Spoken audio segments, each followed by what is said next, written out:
Қайырлы күн, достар, қалайсыздар? Бүгін осындай тойдың куәсі болдық, әдемі тойдың куәсі болдық.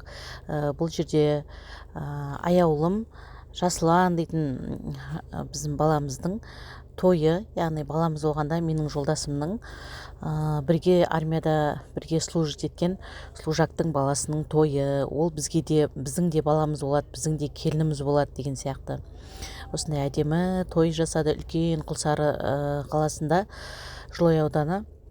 Осындай Арай дейтін банкет залда үлкен әдемі той өтті. Мына жерде осы күйеу жігіт пен келіннің өздерінің вальс биі, осылай әдемі аққудай періштенің қанатындай осындай би тобының қыздарымен осылай әдемі билерін, өнерлерін көрсетті.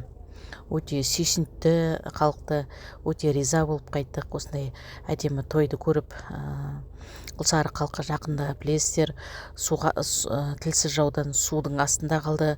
Бірақ сонда да халықтың жүректері кең,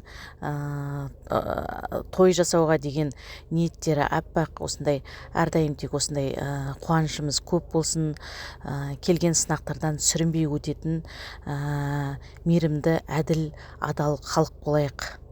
Баршамызға да тек осындай той жұғысты болсын, көргеніміз тек осындай той болсын, барлық жамандық тек артта қалсын. Әмин.